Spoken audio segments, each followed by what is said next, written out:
پیش از 2 سال هجرت پیغمبر خدا در مکه مکرمه عایشه صدیقه را با رسول اکرم نکاح کردند. عایشه صدیقه خود حکایه میکند، میگوید در بیرون من بازی داشتم با دوگانه هایم، و ناگاه مادرم ام رومان فریاد زد که نزد من بیا. میگوید دوان دوان آمدم که یک تپیش در دل من پیدا شد که دلم بالا میرفت پایان می آمد، شلپر بودم، مانده شدم. مادرم گفت یک مقدار همین پسی در ایست بعد خانه می درآیید. من نمیدانستم که چی مسئله باشد. وقتی مادرم خانه در آورد نگاه کردم زنهای زیاد از در مدینه جمع شدند و مرا پیش اونها گذاشتند و این زنهای مدینه برای من گفتند خیر و برکات به جان تو باد که تو امروز در نکاحی بهترین بنده خدا محمد صلی الله علیه و سلم داخل بشوی. خیلی خوشنود شدم. لیکن عایشه صدیقه میگه وقتی مرا نکاح کردن ماه شوال بود. برادرای عزیز تصور شما یک حکمت از اینجا دور نکنید. ماه شوال بود، رمضان بعد رمضان شوال می آید. در ماه شوال عایشه صدیقه میگه که مرا پیغمبر خدا نکاح کرد. پس اینجا یک مسئله که امروز مردم ما را فرا گرفته از بعضی از مردای ما و شما پیرو این فتواهای زنکار شدن، بین 2 عید میگویم که نکاح نادرست است. بین 2 عید نکاح نادرست. پس این سخن عایشه صدیقه اثبات میکنه که شما مردم دروغ میگوید. بین 2 عید نکاح درست است. ببینید بعد رمضان ماه شوال می درآید، شوال می آید، ذوالقعده می آید، ذوالحجه، بعد عید قربان می شود. بین عید رمضان و بین عید قربان نکاح با طریق اولاد جایز است. برادرای عزیز این سخنه که بین عید قربان و عید رمضان جایز نیست، این از دوره های جاهلیت بود، این از دوره های پیش از اسلام بود. اینا در کتابا میارن که ماه شوال و چی خاطر در عرب ها نکاح نمی کردن؟ به خاطر که معنای شوال معنای مرگ می دهد، معنای سختی را می دهد، معنای کلفت که می دهد. و یک روایت دیگر این است که در ماه شوال کسل طاعون آمده بود، آب پرتایه. دیگر مردم همین ماه را ماه بدبختی اعلان کرده بود، در این ماه نکاح نمی کردن. برای این از جاهلیت است، این از مردم ما و شما نیست. برادرای عزیز بین 2 عید نکاح درست است، نکاح یگان زلالی ندارد. لیکن اگر بین 2 عید هم گذرد به عقیده شما، بعد عید قربان هم اگر توی کنین همین توی های فسق و فساتان باشد و در کل سال غلط و نادرست است، نه در بین 2 عید.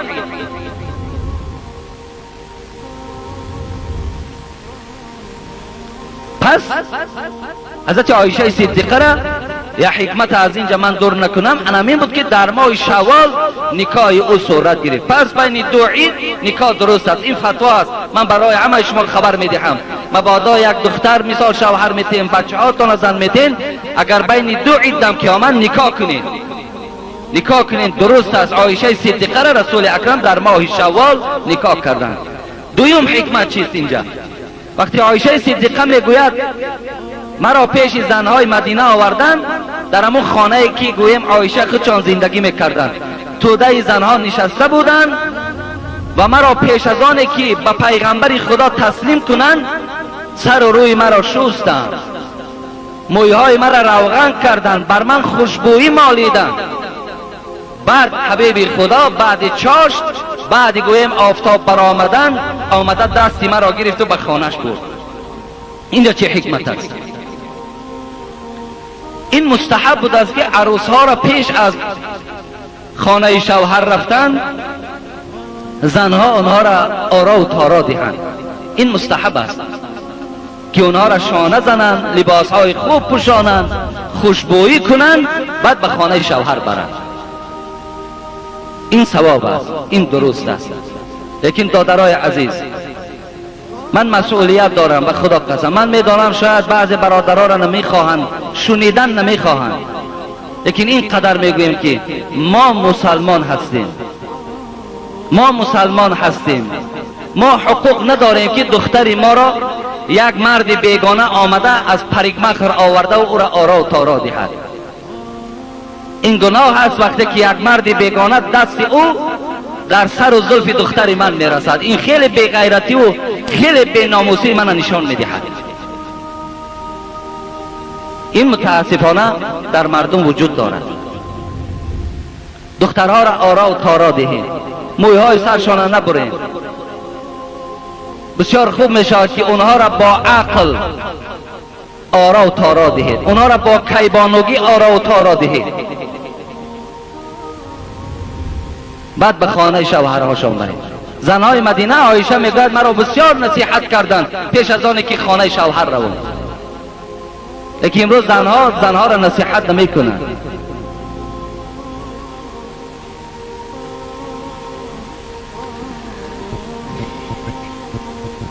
و این سخن ابوبکر صدیق که میخواهند دخترم در نکاحی رسول اکرم باشد، اینم صورت گرفت. برادرای عزیز و گرامی، بدگویی های عایشه صدیقه هم وجود دارد. حضرت عایشه را تهمت در زنا کردگیند، تهمت کردگیند. بالای او از آیت 11 سوره نور تا 20 آیت سوره نور برای پاکیزگی عایشه آیت قرآن نازل شده است. این برای پیغمبر خدا را در خجالت گذاشتن، ابوبکر صدیق در عذاب گذاشتن. منافقات توانستند که یک آوازه تهمت در مدینه برپا کنند. این چگونه صورت گرفت؟ پیش از آنه که صورت گرفتن این تهمت من برای شما گویم، فراموش نکنید که اولین محبتی که در اسلام رخ دادگی است، این محبت رسول اکرم به عایشه است. اولین محبتی در اسلام است. رسول اکرم خود در روایت های صحیح بخاری میگذارد محبوب ترین زن به سوی من این حضرت عایشه است. محبوب ترین زن عایشه را بسیار بسیار دوست می داشتند. حتی گفتند فضل عایشه علی النساء کفضل الثرید علی سایر الطعام.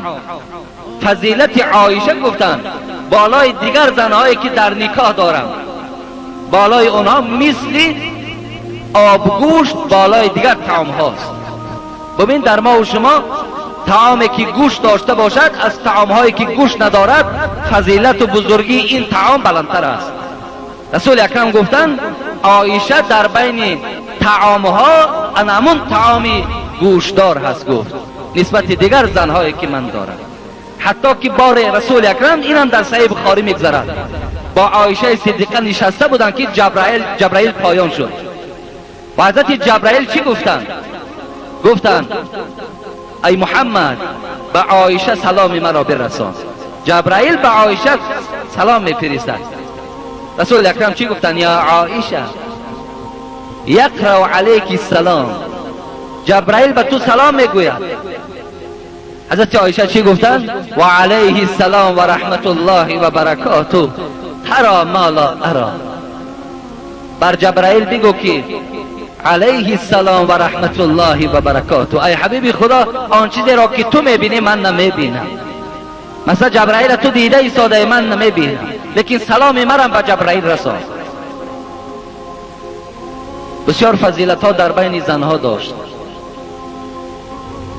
باره میگوید حبیب خدا که بسیار خانه عایشه زیاد می آمد، در زیر چادر با عایشه دراز کشیدگی بود که دیگر زنهای پیغمبر شاید 5 نفرش شاید 6 نفری او یک جایه شدن و فاطمه را فریاد زدن. دختری دوست داشته ترین پیغمبر فاطمه را گفتن رو با پدرت بگو که چگونه محبت به عایشه داره، با ما هم همچنان محبت کنه. اینم در صحیح بخاری میگذارد. حضرت فاطمه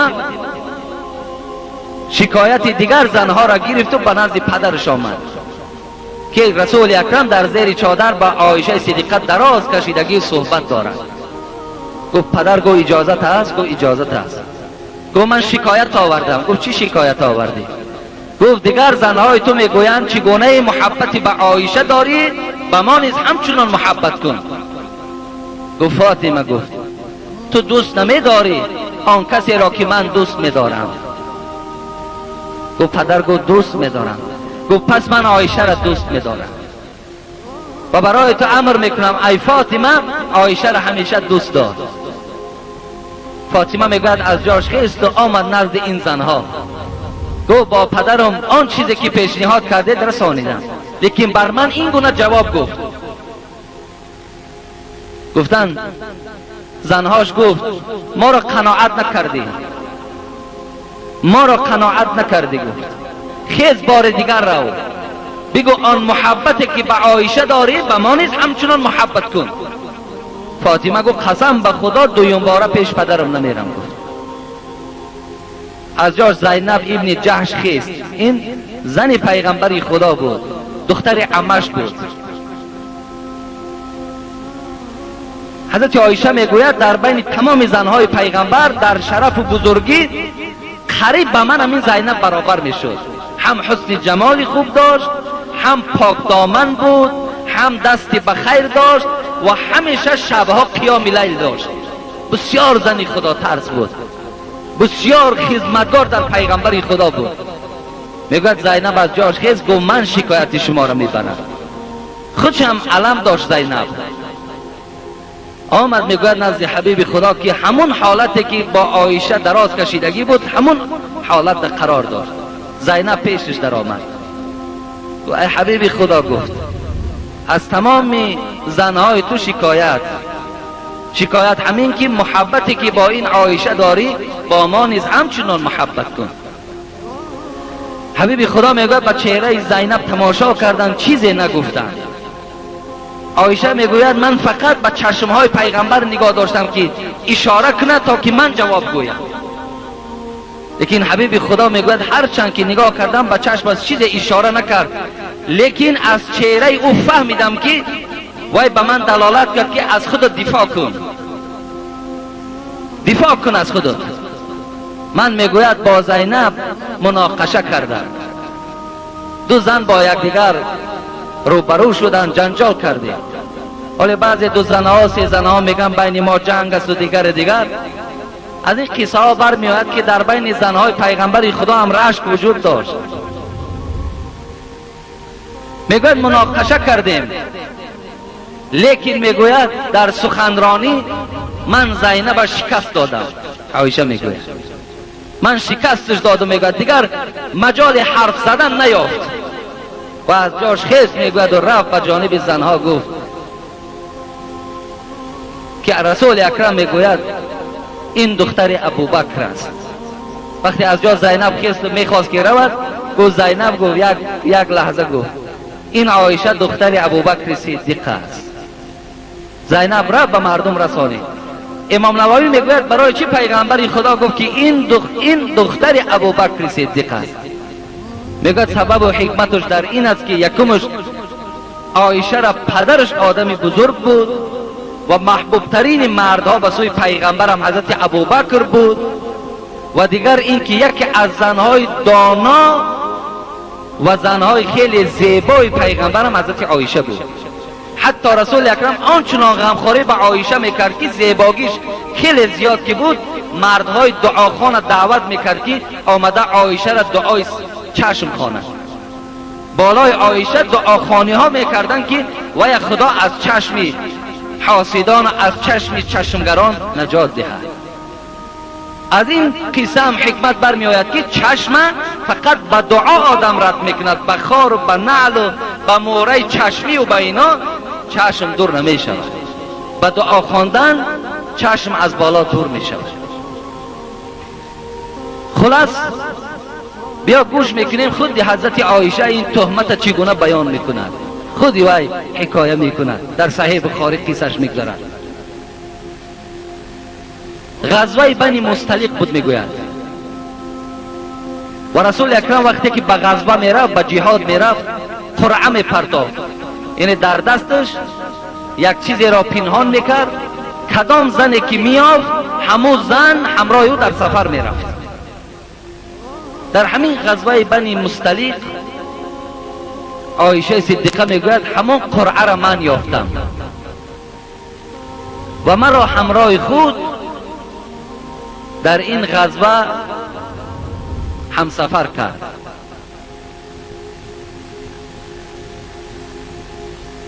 و برای من یک اشتر آماده کرد. بالای اشتر کجاوه داشتم. کجاوه را گفته همون یک خانچه میسازند که اگر شما دیده باشین در بالای فیل هم میگذارند، در بالای اسب هم میگذارند، در بالای اشترها هم میگذارند و در او همون رهبرها و سردارها سوار میشوند. برای حضرت عایشه کجاوه ساختگی بودند، در داخل همون می درآمد، در خود می پوشید و این کجاوه او را می برداشتند، بالای اشتر می ماندند و رهسپار می شدند. حضرت عایشه می گوید وقتی که این غزوه تمام شد، مسلمان ها در این ظفر یافتند. پس گشته آمدیم، در یک وادی قرار گرفتیم. نصف شب بود که فرمان شد که بارها را بندین، رهسپار به سوی مدینه می شوید. حضرت عایشه صدیقه می گوید من از کجاوه خود پایان شدم برای قضای حاجت. از این عسکران رسول اکرم از این کجاوه خود دورتر رفته قرار گرفتم برای قضای حاجت. قضای حاجت کردم، گشته به نزد کجاوه خود آمدم، دست در گردن زدم که مورم در گردنم نیست. یک موره داشتم، بسیار موره قیمت بود. همین مورم در گردنم نیافتم. پس برای جستجوی این موره باز به همون جایی که قضای حاجت کرده بودم رفتم. اونجا خیلی وقتی من زیاد گذشت، کافت و کاو کردم. وقتی که از آنجا برگشته آمدم، نگاه کردم که کیها این مردم الک رهسپار شدن، کسی در اونجا وجود ندارد. قصه خیلی با دقت گوش اندازین. شما خودتان پیخست میشوین که آیا این تهمت بود یا تهمت نبود. انا همینجا تهمت حضرت عایشه سر میشود. آمدم که نیست کسی. کجاوه منم بالای اشتر بار کردن رفتن. ببینید حضرت عایشه میگوید برای چی همون انسانهایی که کجاوه را برداشتن و بالای شتر بار کردن درک نیافتن که من در داخل کجاوه هستم یا نیستم؟ برای چی؟ سببش در چی بود؟ میگوید یکمش این واقعه میگوید بعد نزول آیت حجاب بود. یعنی حجاب، ساتر، روی مال انداختن. این آیت وقتی که آمده بود دیگر مردها حقوق نداشتند که هر یک کجاوه را کشاده و داخل او را تماشا کنند یا به سوی زنها نظر کنند. این دیگر مسلمان ها حق نداشتند. یکم صورت این بود میگوید. دویم صورت این بود که من بسیار سین و سالم خورد بود میگوید اون سالها و بسیار زنی بیگوشت بودم، خراب بودم میگوید. زنهای دوره رسول اکرم میگوید سرگوشت نبودند و حضرت عایشه میگوید ما خوراک زیاد هم نمیخوردیم و فربگی هم در ما وجود نداشت. بسیار یک وزن سبکی داشتیم. از این خاطر کجاوه را برداشتگی آدم حس نمیکرد که در داخلش آدم هست یا نیست. ولی امروز میبینید چی مردمان چی زناماند، باور کنید خدا داند تابوچه برداشته نمیشود. حبیب خدا در حدیث های مبارک گفتن میترسم از امتی که شکم داشته باشد. ببینید از امتی که شکم داشته باشد، از این گونه امت میترسم.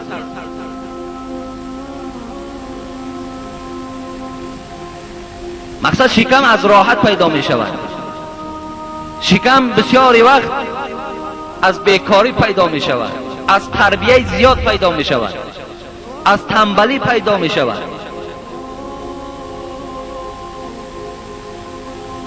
میگوید مادامی که دیدم کسی نیست، عایشه میگوید پس چیکار کردم؟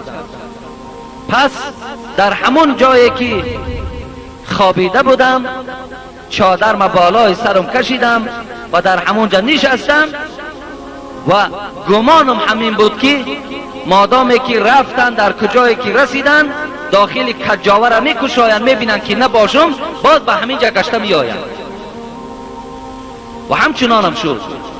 عایشه میگوید نشستم قریب دم صبح شدند، میگوید بیفره شدم و در جای خود غلطیده خوابم بود. این زمان میگوید قاعده همین بود که از پس عسکرهای رسول اکرم یک آدم راه در جستجو کرده می آمد که اگر چیزی از مسلمان ها غلطیده باشد و یا می برداشت آورده در دست صاحبش تسلیم میکرد. این حالت میگوید من خواب بودم که یک صدای شنیدم از صوفان ابن معتل سلیمی که این لله و این الیه راجعون گفت.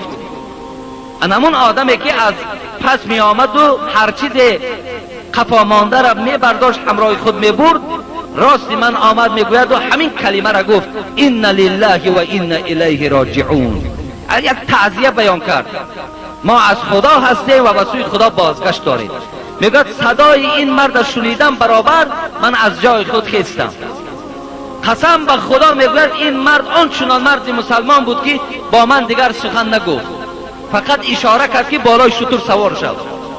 میگوید شترش پایان کرد و اشاره میگوید بالای شتر سوار شدم و بند شتر را گرفت و به سوی مدینه رهسپار شدیم. انشاءالله در راه چی گفت و گذار شد و تا رسیدن این الکه چی فتنه ها در مدینه منوره فرا گرفت، من میخواهم جمعه آینده ای را برای شما رسانم، زیرا وقتم انجام یافت، وقتم تمام شد و این قصه البته باز به خودش باز دوام دارد، نازکی ها دارد.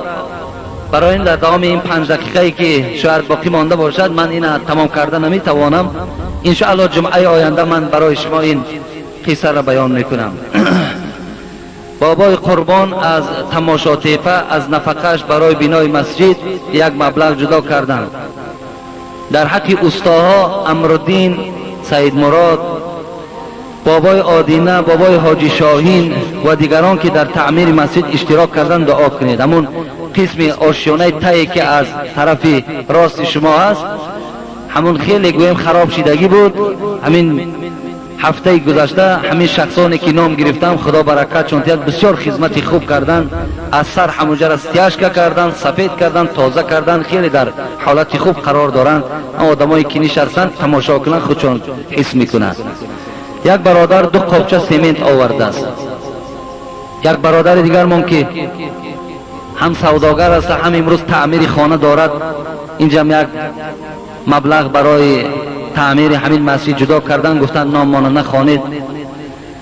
خب پسرکی که طلبشان نام دارد در حق مادر و پدر محرومشان دعا خواستند. یک برادر دیگر هم اینجا یک مبلغ دادن که در حق من دعا کنید. از جنازه مرحوم فیضلی اینجا یک مبلغ آوردن و در حق آنهایی که در صندوق خیر کردند دعای خیر کنید. اینجا یک اعلان دیگر نویساندن، یک برادر از آشخانه که مبلغ پولی یافته است کسی گم کرده باشد مراجعت نماید. یعنی در آشخانه کسی اگر پول گم کرده باشد آشخانه رفته باشین، همونجا پول یافتند انشاءالله پولتانه پس میگردانند. کدامی که اگر گم کرده باشین کدام شهر است؟ خیلی شهر در شهر کسی که مبلغ گم کرده است خودش میداند دیگر کجا کدام آشخانه است، همونجا رفتم مراجعت کنین انشاءالله پول شما را پس میگردن. خدا ایمان رشته خیلی آدم مسلمان بوده است که مثال آن چیزی که گم میشود با صاحبش میگرداند. و برادرای عزیز برای همین پوشانیدن مسجد هم اگر کدام شما در کجای اگر مثال فرما درک دارین از آهن عبارت است، مثال یا با مبلغای ارزان میفروشین یا که مثال میارین، اختیار با شما هست برای ما خبر دهین. خب یا کدام شما اگر از آهن مثال شرایط تأمینات آهن دارین، همون اوکلاکای مثال 40 است، 50 است، 60 است، خب چیزی که باشه برای پوشانیدن همین اگر کمک کنین انشاءالله خیر می شود. انشاءالله خداوند این تمام میکند. هست برادرها امروز روز به روز آمده کمک کرده ایستادن، لیکن به هر حال هم که باشد مبلغ کلان صرف می شود. ساختمان کارش خیلی مشکل است. البته ما آماده پیشاندنیم، دیگر همه طرفاش تمام کردگی هستیم. خب حتی یک برادر دیگر هم او روز آمده است، همینجا اعلان کرده است که همین چند تریزه که می رود من خودم تریزه ها را در دوشنبه میکنم. گفته است ادرسش هم گذاشته رفته است، انشاءالله ما هم با او ملاقات میکنیم. خب و آخر دعوانا عن الحمد لله رب العالمین. خدای مهربان از ثواب و اجر و پاداش این موعظه در نامه اعمال همه ما و شما کتابت بفرماید و این بندگانی که امروز خیر احسان ها کردند و هر آرزو و طلباتی که در دل دارند